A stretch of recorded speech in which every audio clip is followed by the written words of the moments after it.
Marshall here. Welcome back to the Realignment. My guests today are John B. Judis and Ruy Teixeira. They've got a new book out. It's called Where Have All the Democrats Gone? The Soul of the Party in an Age of Extremes. John and Ruy famously wrote this book in 2002 called The Emerging Democratic Majority. The argument was, if you looked at the Democrats' potential coalition back then, you had professionals, you had young people, you had racial minorities, and you had a, minority of, but a decent percentage of the white working class vote there that had traditionally undergirded the party since the FDR era. They said if you took all of that coalition together and looked at the next 10, 15 years, you're going to see a period of Democratic Party dominance. It looked like this was going to be the case for a while, especially during the early Obama era, but very quickly on a bunch of different levels that obviously did not come to pass. So now Ruy and John are back with a book that's examining why exactly this coalition didn't come together and why Democrats are increasingly struggling with minorities in the working class and why the numbers with white working class rural voters especially have collapsed so ruinously for the party's prospects. This is a great episode to think about going into the 2024 election, even though we just saw a set of elections in Virginia, Kentucky, Mississippi, and of course, New Jersey, that demonstrated that Democrats still have plenty of strength and potential, especially in a post-Dobbs abortion politics era. Hope you all enjoy this conversation and definitely let me know what you think in the show notes. John Judis and Ruy Teixeira, welcome to the Realignment. Thanks for having us. Yeah, our pleasure. Yeah, I'm excited to speak to the two of you, especially given the fact this episode is coming out basically a year before the 2024 election. This is a great set the table opportunity for what everyone in the audience and broadly speaking, American society as a whole are going to be thinking about. So let's just start here. Mm-hmm. This book is about the Democratic Party. From the two of you, John, I'll ask you first, and then Ruy, you can jump in. What is the fundamental set of strengths and weaknesses the Democratic Party of 2023 has? Strengths are particularly among college-educated voters, which is a new thing for the Democratic Party, and an enduring strength among minority voters, single women. A lot of this comes out of the movements of the 60s, 1960s, and that's where the Democrats gained a lot of supporters. In the process, though, as we describe in the book, it lost many of the working class voters, initially white, but now also Hispanic, that were the bulwark of the New Deal majority that the Democrats enjoyed from 1932 till about 1968. So that's briefly the strengths and the weaknesses. Well, I might add, too, in terms of today, I think as John's alluding to, the weaknesses have emerged among not just white working class voters, but non-white working class voters as well, which is linked to lots of things. The economic divide between college-educated and working class people that opened up, and a lot of working class people felt Democrats had little to say about, in fact, were sort of complicit in. And then this move, as we say in the book, toward cultural radicalism, which has associated the Democrats with views on race, gender, crime, immigration, and a variety of other things, which are pretty far away from the median working class voter. But on the other hand, John alluded to the strengths that Democrats have developed and still retain among some of their older groups. And then it's sort of in raw political terms of the current moment, they have some big advantages, points in their favor on one aspect of the culture war, which is abortion rights. Democrats are roughly speaking on the right side of that, and Republicans roughly speaking on the wrong side. And then there's the issue of Trump and his influence on the Republican Party and the wide distaste that he provokes among large sectors of the electorate. So in a way, you could almost argue the greatest strength is the greatest weakness of the Republican Party. And that's one reason why both parties seem stuck at this kind of interdependent, sort of stalemate between the parties. The reason why a lot of our more informed listeners will know about the two of your work is they will know about, whether they read the book or not, just the idea of this emerging Democratic majority, a theory of 21st century American politics the two of you wrote about in 2002. before I ask you to define that the theory and where American society went towards that theory and where it went away from it, I kind of want to ask you, when it comes to predicting the future of the American political system, what timeline should we operate under, in the sense that we could think of the George Will quote, where George Will says, look, like, you could look at 1964 Goldwater, that's a total disaster, one of the biggest losses in American political history, yet 16 years later, Ronald Reagan basically takes that same broad coalition, same broad set of ideas, and wins dominant majorities over the next decade or so. So I'd love to just think about what timeline we should be operating under when we think about the future. And then, of course, if you two want to explain the underlying theory, that'd be great too.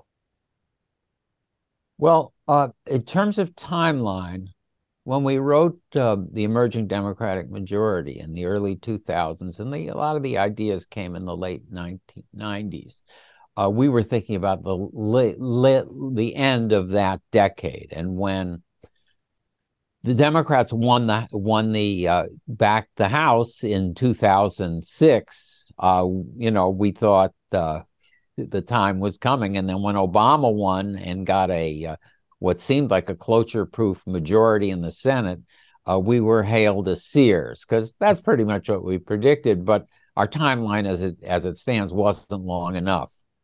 I think now we're kind of in a difficult position, because we don't have, we can't, I don't think, maybe Ruy in the last day has figured it all out, but we don't see the future beyond the kind of stalemate and that the parties are presently within, where they alternate in power every few years, and where it's relatively rare to see both Congress and the presidency in the hands of the same party. And even when that happens, there's a screw up and filibusters and things like that. So we're in a position where it's very hard to make progress in the country, and where everything just seems stalled. And you can see it now with the House and Senate trying to make decisions about the economy and about foreign policy. And we don't really see our way through that. We don't see how that's going to be broken, short of some kind of new crisis that will force the parties to reconsider.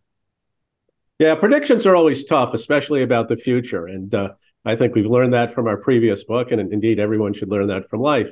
When we look at the situation today, we do see the stalemate that John alluded to, but as he's pointing out, there could be a shock to the system that would change things. I mean, typically when you're making predictions, you're making all else equal predictions, right? You're looking at the trends that are taking place in the population and politics and economics, and you're saying, okay, based on our best guesses to what's happening now and what might happen in the near future, here's what we think is the most likely thing to happen. But there are always things that happen that disturb the set of things upon which you are basing your assessment. And a good example of that, I think, goes back to your question, Marshall, about the emerging Democratic majority. When we wrote the book, we were looking at the way the tectonic plates of American politics were changing. We looked at the rise of non-white voters. We looked at the rise of professionals, changes in the voting patterns of women, the rise of these cosmopolitan, dynamic metropolitan areas we called ideopolises. And we put it all together and said, hey, this looks like it's tilting things significantly in the direction of the Democrats. And if they played their cards right, they could form a dominant majority that might last for some time. But, we also said in the book, there is this thing called the white working class. It's still pretty large, pretty important. Democrats have been losing ground. But if they can retain 40% overall and better than that in a lot of Midwest states, they could definitely put this new coalitional strategy into effect. But of course, what happened was the Democrats did not stop hemorrhaging white working class voters. In fact, it got worse, and it culminated ultimately in the election of Donald Trump. So, I think our argument is developed in the book is the Democrats did not, in fact, play their cards right. And they're still not playing their cards right today, arguably. And that leads, their strengths that we identified in the emerging Democratic majority, not producing the outcomes in the medium to long term that a lot of people thought they would. Though again, I think we were more cautious about that than many. So that's a good example of how you look at the situation, you make some guesses about as to what might happen and how things are shifting, but then things change. Things you sort of thought would stay stable don't. All else isn't equal, and I think that's what happened with the Democrats and the white working class. I'm glad you brought up the white working class, because I feel as if that is just going to be the pivot point around, and it's been the pivot point that so many of our elections have been organized around. So, John, here's the first question. Looking at the two parties and what their coalitions actually offer, separate from the rhetoric, which party has more to offer the white working class when it comes to the actual problems they're encountering?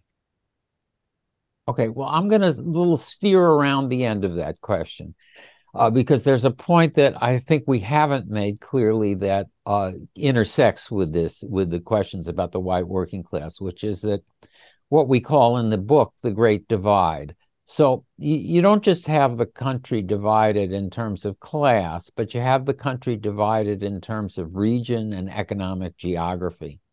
So where the Democrats have most prospered in the last 30, 40 years is in these big metro areas that are devoted to high tech, finance, higher education, advanced medical stuff. You're living in Austin. That's a good example. Where the Republicans have done well are in many areas where the Democrats used to be very strong. Rural America, small town, mid-sized towns. These are the areas that, on the one hand, are doing fine and have certain kinds of farming, for instance, that kind of resource, oil, gas, those areas. They're doing fine. But again, they're threatened by Democrats and climate change. Small town America, mid-sized town in the Midwest and parts of the South have really been hit by was called deindustrialization. They've lost a lot of manufacturing jobs. They've lost a lot of mining jobs.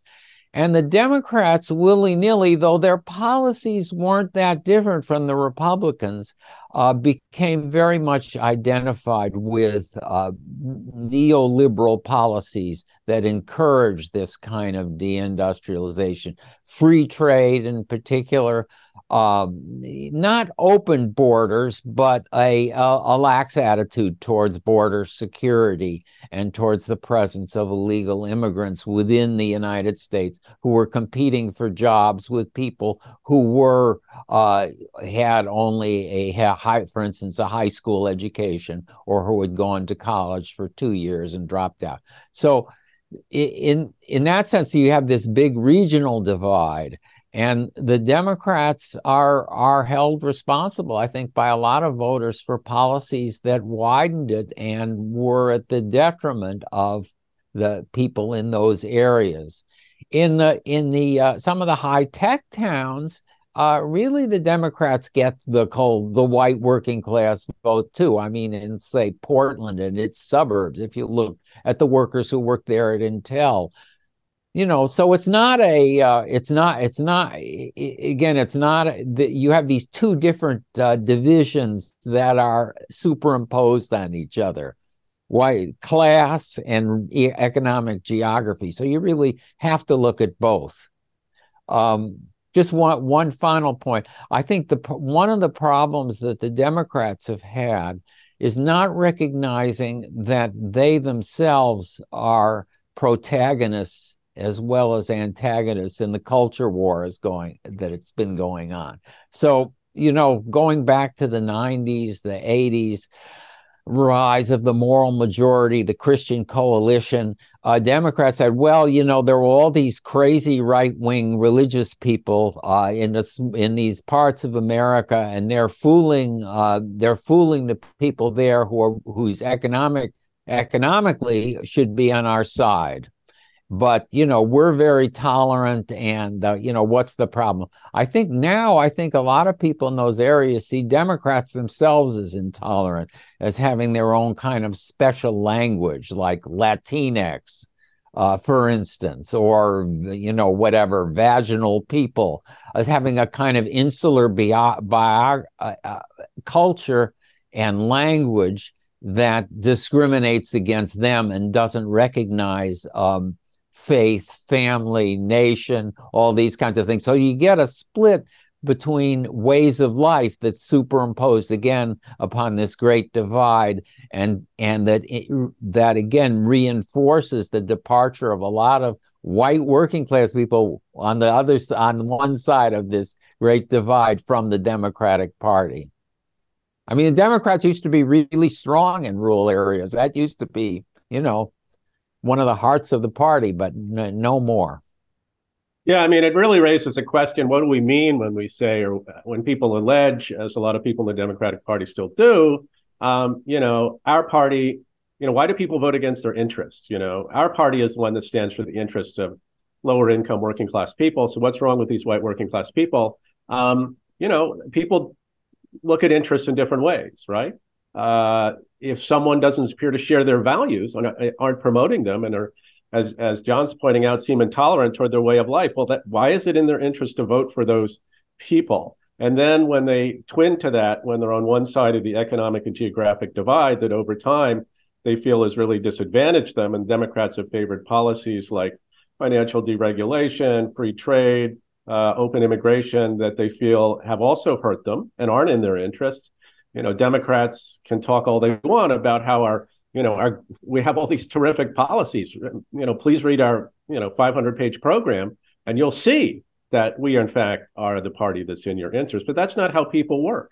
They respond to these long-term economic and geographic trends. They respond to what party they feel shares their values and is on their side and does or does not look down on them. And all those are kind of melded together in what people view as their interests.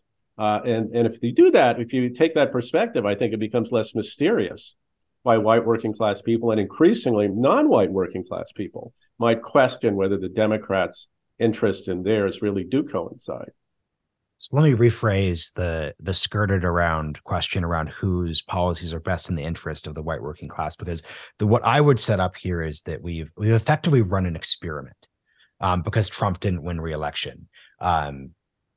I love your articulation of the Great Divide. It really sums up, I think, what most people, whether it's very, the Great Divide concept is very empirical. You could be your most like lefty DSA social justice warrior, most like MAGA Republican, and you could look at this Great Divide narrative and you could agree it exists. So since 2016, and John, you've written a couple books about this, you've had the American political system attempt to respond to the political dynamic illustrated by the Great Divide. You had 4 years of Trump, and you've had 3 years of Joe Biden, but given the congressional dynamics, you really had 2 years where you had a chance to pass legislation. So given the track records, especially it's actually really 3 years of Trump because of like COVID obviously takes out that last year. Right. So looking at the first 3 years of these two administrations that are responding to the Great Divide, which do you think did a better job of responding to the political dynamic where everyone agrees we made some bad calls in the 90s and 2000s? So, but look, make a distinction here, because responding politically or responding policy-wise, because they're very different. I mean, if I love that. That's such a good point. As a showman to Biden, there's no comparison. And Trump, dramatized the whole issue about runaway shops, about corporations that move their jobs from the United States to Mexico, China, or wherever.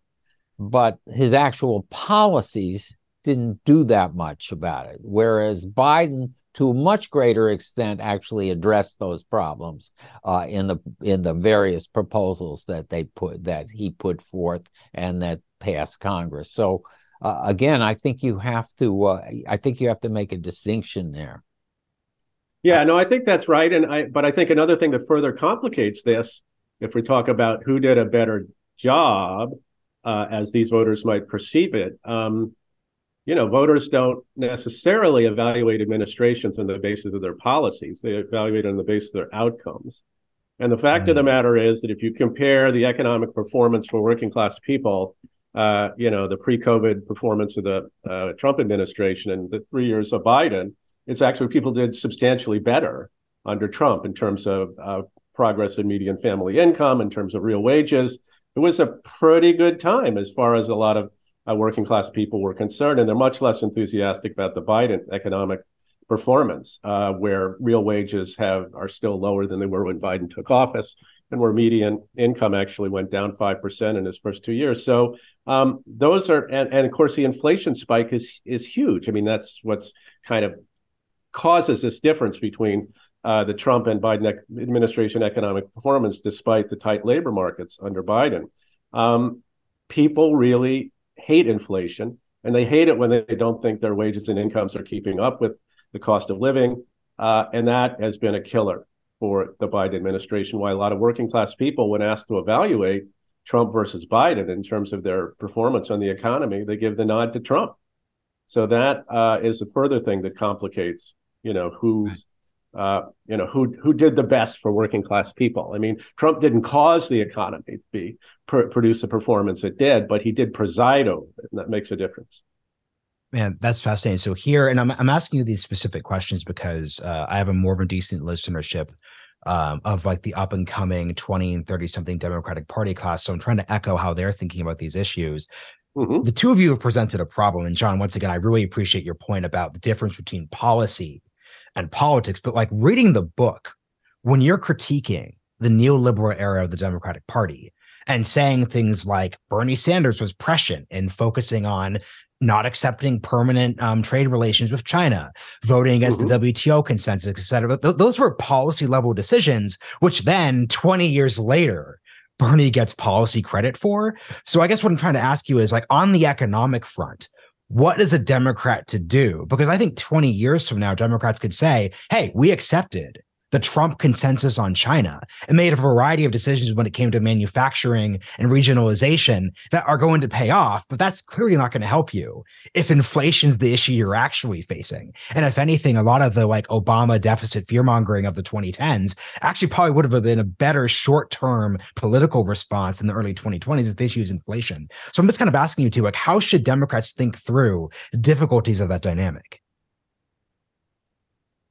Ruy, do you want to go first? I'm still a little unsure of how to answer your question. You mean what specific policies should they be doing that go beyond what they're doing now? Is that the? I guess what I'm asking you is, Ruy, and I appreciate your answer here. At the end of the day, any working class person is going to look at the inflation numbers and look at their experience in the economy and conclude that the Trump years were better, even though, as you two pointed out, from a pure CHIPS Act versus the Tax Cuts and Jobs Act, I think it's pretty easy to argue that the Biden administration's been superior. Quote unquote. Well, I think. But what do you do if that's the scenario? Well, I think one can justifiably, if you're a Democrat, feel good about some of the things the Biden administration has done, some of the investments in the country, the CHIPS and Science Act. And Biden's ability to run a tight labor market. These are all very good. As support for unions, excellent. But Democrats, I think, were not sensitive enough to exactly what we're talking about here. How is this being experienced by ordinary working class people? I mean, these are great policies, at least aspects of them are great, and they are things that may pay off over the long haul, but people live in the present. So what are we doing for people in the present? How are they perceiving it? How should we respond to that? And I think in some ways, Democrats have dropped the ball on this. They were not sensitive enough to the inflation issue. They treated it as transitory. They, to some extent, downplayed it. And I think the whole tone-deaf attempt to promote Bidenomics as being like their calling card for the 2024 election was a bit misplaced, since I think when people hear Bidenomics, they think, well, the economy as I've experienced it. Wait a minute, that hasn't been very good. So not a good look. I think that Democrats, there are aspects, for example, of their industrial policy around climate issues that may or may not pay off. What do people want fundamentally from energy issues? They want cheap, reliable, abundant energy. And it's not at all clear that these policies are going to produce that, and certainly haven't produced it so far.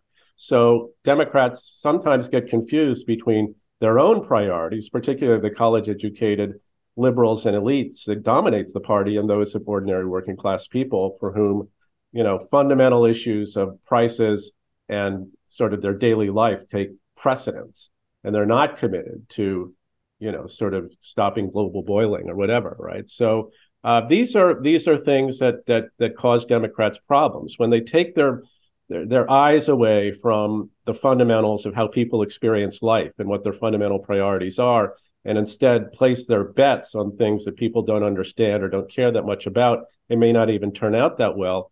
I think that's where they run into trouble. Yeah, I think to a great extent that Biden is stuck. I don't think his policies have been that bad, and I think a lot of the inflation was caused by things that over which the Democrats had very little control, like the supply chain problems, and you find similar inflation in Europe as well. So I'm just not sure what Biden could have done.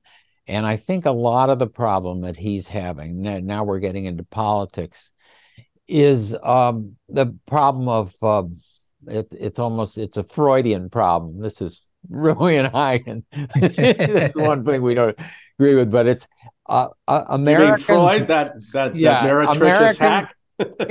It's the question of the American Constitution creates the president as both king and prime minister.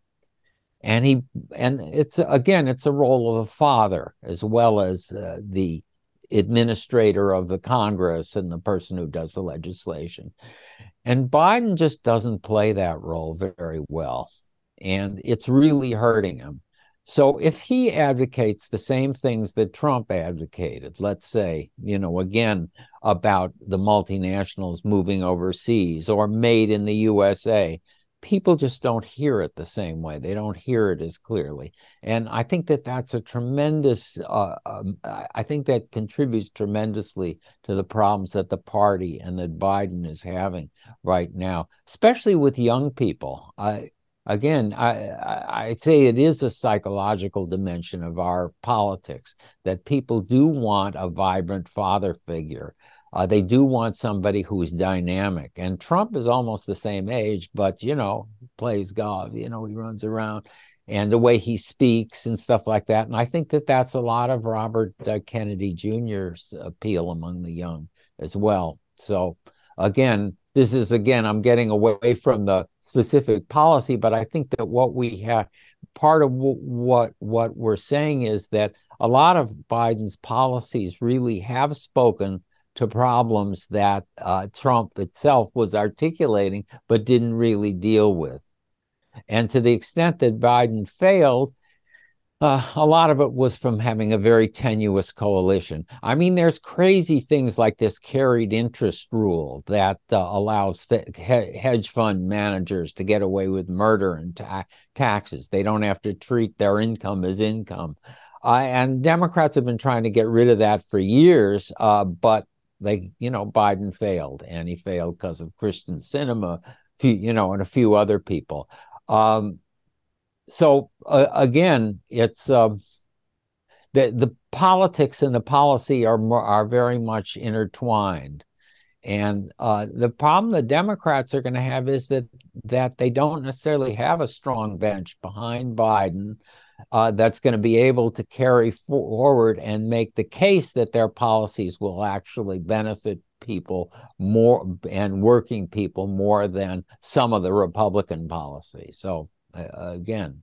Yeah, I think the point about the tenuousness of the coalition is very important in terms of relationship to policy, and that's part of what our book's about. If you are trying to change the political economy of the country, move it in a direction that would be benefit to most working and middle class people, sort of move toward a new economic model away from neoliberalism, which, granted the Biden administration is trying to do. This will take some time. Mm-hmm. It will take some policy experimentation. It will unfold over years. And if you don't have a coalition that's solid behind you, that isn't just always on a knife's edge of being, pushed aside by the other party, your ability to do these things over the medium to long term will be undercut. So Democrats think, to some extent, they look at the policies promulgated by Biden, which they, arguably are in the interest of working people, at least you can make a case, and think, well, okay, what's the problem here? Our policies are great. everybody should support us, and if they're not, they must be reactionary, people we don't want to deal with. But that's not the right way to look at it. They need a lot of those people. They need a secure and stronger base in the working class to be able to pursue the policy approach that arguably would be better for the country. So maybe they should think about compromising on some of their cultural radicalism. Maybe they should think about how they could build a big enough tent to accommodate a lot of these people who think Democrats currently look down on them. I mean, these things are all linked together. And if the Democrats are serious about being the party of the common man and woman, of the ordinary American, and building an America that is best for those people, they have to act like it. They have to act like that's important for them, and they have to approach building a political coalition in that manner. And then that in turn would have a beneficial effect on the policy approach they could pursue. So that's why it's really is difficult to separate politics and policy. But it's exactly the kind of problem that Democrats have to deal with. And, Ruy, I just want to follow up on something you said, which kind of explains the problem for the Biden folks. I was thinking about your response around the Biden policies, and I realized the word investment is actually the key word explaining the failure, because the point of an investment is, with the CHIPS Act, we're investing in an America in 2029 where you're going to see a diverse supply chain. You're going to see these jobs in dilapidated parts of the country, but that isn't actually a response to the actual political problems, the dynamics of 2023. And if it's 2018, the economy feels great for everyone.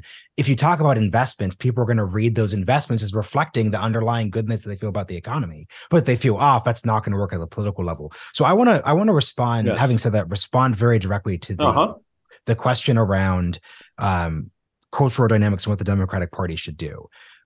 So as you two have described, so much of the Great Divide could also be explained as a diploma divide. Higher education, education as a real differentiator in the different parties' coalitions. I guess what I wonder is, since so much of the cultural division that's affecting the Democratic Party is just honestly caught up in the fact that people like me who work at UT or are in super zips, we're just so higher ed coded that even if I were to say, well, listen, we need to have a little more openness to different viewpoints and LGBTQ issues, or, hey, we should be aware of the fact that Hollywood and the shadow party could just force their views down everyone's throats. It seems as if in the short to medium term, that's not going to make much of a difference when at the end of the day, I'm showing up as a 31-year-old who's benefited from globalization and the entire society is structured around making me and my parents happy. So what do you actually do that isn't just sort of a crude throw your coalition under the bus type move, which I suspect wouldn't be particularly effective? Love to hear from both of you on that. What kind of policies do you do? What kind of policies? What kind of politics? Right. Either. Marshall, are you saying that the only way Democrats can compromise in some of these cultural issues is by throwing their coalition under the bus? I would dissent from that. I think that I wouldn't agree with that, but I would say that to most folks, the answers are so inobvious that their reaction is, okay, so you're saying we need to disown trans people. That is the explicit response. I get funded by foundations. I'm in think tank world. We've all had this literal conversation.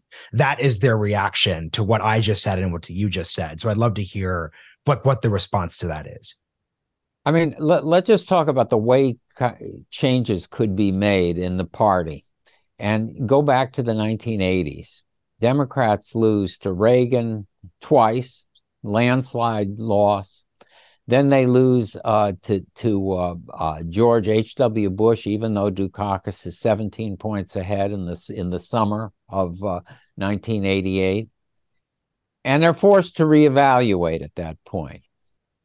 And a group called the Democratic Leadership Council plays a really important role in formulating an approach that, again, we're going to disagree with what they did economically, but again, moderated a bunch of the social issues on whatever, guns, race, etc., a whole range of issues, crime, and they assemble politicians who agree with them. They build a kind of movement. And they get presidential candidate, this guy from Arkansas, who's the head of the DLC, who gets it. who's able to run as the candidate of both Yale Law School and Little Rock. I mean, who's able to combine those kind of two things in himself as a candidate. And so that really changes the party. I mean, before, it's a party that's identified more with what's called liberal fundamentalism. That's what the DLC used to call it. Now, we're not saying that you could duplicate what Clinton's policies were, because a lot of those ended up getting us in trouble. But that process of a group formulating policies, organizing politicians, and getting a candidate who can articulate a politics that reaches across the Great Divide and is him or herself somebody who can attract those kind of voters. That's really the way it's done in America. I mean, I've always wanted somebody to explain to me why Tammy Baldwin, a lesbian from Madison, manages to get all these Trump voters that other Democrats, like the governor, could just get. What does she do? I mean, I think a lot of it, again, is she speaks to those people. She goes there. Barbara Mikulski, our former senator in Maryland, could talk to the white working class. She didn't have problems about that. So it is possible, but again, in American politics, it takes candidates and it takes groups that think along those lines. What we have now really is almost the opposite. We have this shadow party that's thinking along very elitist cultural lines that are anathema or either incomprehensible to much of the country. I mean, how many people outside of a few zip codes could tell you what LGBTQIA plus stands for? I mean, very, very few, not the people I live with in the suburbs. So we're not even talking about the white working class here. So really what we have with the Democrats is this influential group who's pushing the party in the exact wrong direction. And you have a kind of succession in the party itself where, when the getting too far afield maybe, but in the 19th and early 20th century, the Irish made their way into the Democratic Party and and assimilated in America by becoming big shot Democratic politicians. John Kennedy's win in 1960 was incredibly important in that respect. I mean, it broke the WASP monopoly, and it also in the Democratic Party, you have Hispanics, women, blacks who've come into the party and see it as a means of both economic and personal advancement and assimilation into the overall American culture and equality, and who represent very strongly those particular interests. So I think that that's been, in effect, also a problem in terms of the Democrats articulating a common politics that would bridge the divide in classes and regions. So that's my spiel on that. That's really how that is going to happen. It will happen. It won't come from the super zips. If the Democrats move in a different direction, it will be because politicians emerge who seek to harness, sort of the appeal, a broader appeal that goes beyond what the shadow party wants or people in super zips want. The super zips will not lead, but potentially they could follow. Super zips, the zip codes. I like it. So here's go ahead. Sorry. No. This is a long form podcast. This is your platform, so you two can do whatever you want within reason. Within reason is the key thing. We could argue about Freud, which I actually thought was kind of fun. That's a whole other different episode. That's like author's series. Going through the discarded drafts. Skip that. But no. So John. So follow-ups for the two of you. I'll start with you, John. Here's the problem with the DLC metaphor. Two problems. Problem number one, you did have, because of the different coalitions, the South, right? So the South is still electing centrist to conservative Democratic governors like Bill Clinton. Once again, we could debate Jimmy Carter's presidency, but it's telling that Jimmy Carter comes from Georgia, outside of that more traditional, like Democratic McGovernite space. So I'm curious where you think, aside from just the Super Zips point, where a regional next coming could emerge from. But then number two, the DLC also is able to succeed because the Democratic Party loses 49 states in an election. And the awkward thing that you're always going to be able to do if you're a younger person who's woker than the two of you is say, what are you guys talking about? We are winning 7 out of 8 popular vote elections. It's actually the American system that's broken. It's this unfairness, this, and that. So I just love to hear you respond to those. They're not critiques. They're just sort of difficult points that need to be dealt with. Well, first of all, I think you're right to point out the 7 out of 8 and all that stuff, because really what happened in the 1980s was the Democrats got drubbed. If it weren't for the Dobbs decision in 2022, I think the Democrats would have done much worse in those congressional elections. And I think there would have been a reckoning. And a reckoning that hasn't happened, though it's happened a little about the politics and the direction of the party. So I think that is important. I've always felt that parties should nominate candidates who would appeal to the other party's base rather than to their own. I mean, the liberals in Canada do best when they nominate people with, French names and stuff like that, who could get the Quebec vote, because they have the other vote. I mean, it's the choosing your opposite. That's why Bill Clinton was in the 1992 such an ideal candidate. It's also why I thought Obama would lose for sure. I mean, his win is still miraculous. I thought that just because he came so clearly out of the base, but again, he was a terrific politician and he benefited. So, again, I would like to see them nominate people from the parts of the country that are swing states. I'm not sure who it would be. A lot of us tried to get Sherrod Brown to run in 2020, but he balked. He wouldn't do it. But in a lot of his resume, he would make the ideal kind of candidate for the Democrats. So, Ruy, please. Go ahead. Well, I guess my thing would just be, I'm curious about the shadow party and how that dynamic impacts future generations. Because my biggest, most triggering in the social justice warrior sense point is when people respond to everything that we're talking about here today. And they basically say, oh, well, the answer is that Joe Biden just needs to retire and we need younger politicians. Younger politicians, I think, are more impacted by the dynamics that we're describing today in a negative way. I had Eric Weinstein on the podcast and he said, Joe Biden needs to resign, let the next generation come. I'm like, Kamala Harris is 100 times woker on the issues that you don't like than Joe Biden is. So what I'm basically asking you is, how does the shadow party and the real failure of the Democratic Party to be the institution it was in the 60s, 70s, 50s, shaping the next generation, how does this all basically come together to the generational transition issue that I think we're experiencing today?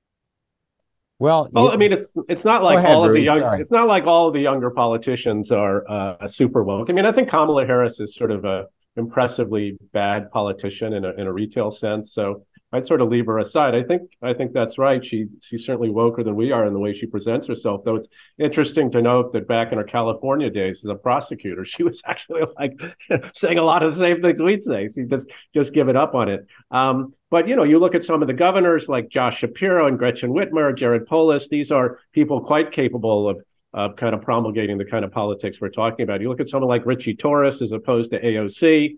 Very, young, but very different in terms of their approach to things. It's just not the case that all young people and all young Democrats sing from the same super woke hymn book. I mean, depending on which study you look at, the progressive sort of activists, the intersectional left, the people who are woke pretty much down the line, is like maybe 6 to 8% of voters.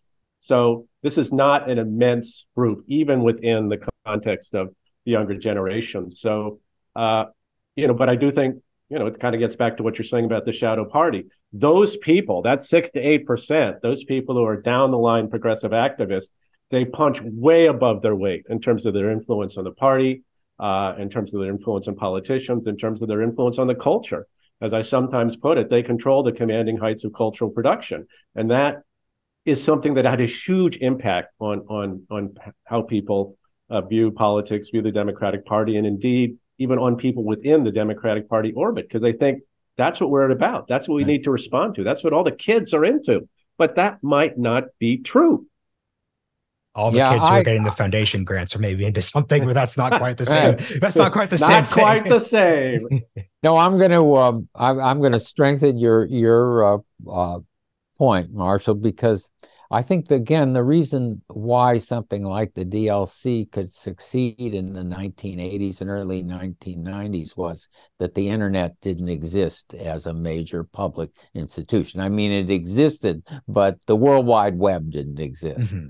And that's really changed politics. I mean, in even 1980s, 1990s, you could talk about, we made this distinction in the book that there really was a kind of governing coalition that was relatively small, based in the Eastern Seaboard. And if you sort of manipulated and influenced that, you could go a long way. Now it's just much broader. And it's hard. Again, you know, if you think about Ronald Reagan in 1980, I mean, he had a lot of, okay, I won't use the word nutty, but he had a lot of very extreme people on social issues who supported him.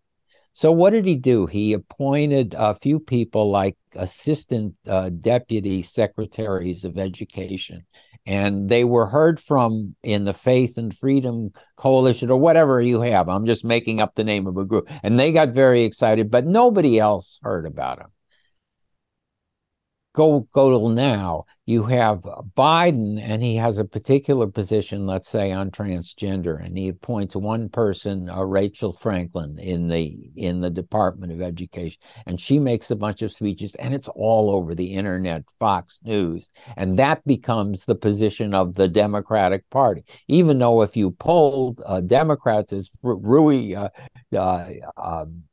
you know, people used Ruy stuff to do these polls in Michigan and Wisconsin, you find that they didn't agree with the kind of extreme stance that she was taking, but they become identified with the Democratic Party. And that's that's again the result of the way the media works and the internet. So it is going to be harder to turn the ship around than it was in the late 1980s and the early 1990s. I'm just confirming the problem that you were posing.